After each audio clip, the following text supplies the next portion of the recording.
Come along with us as we forage the El Camino trail that passes by Château de Béduer.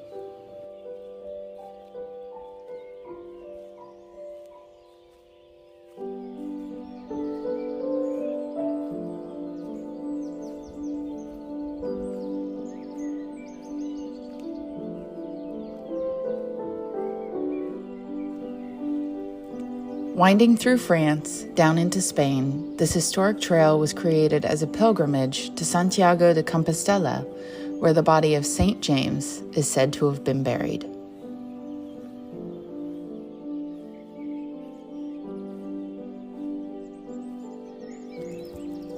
Full of edible plants and medicinal remedies, the trail is not only full of historic significance, it's also a beautiful landscape and a source of life.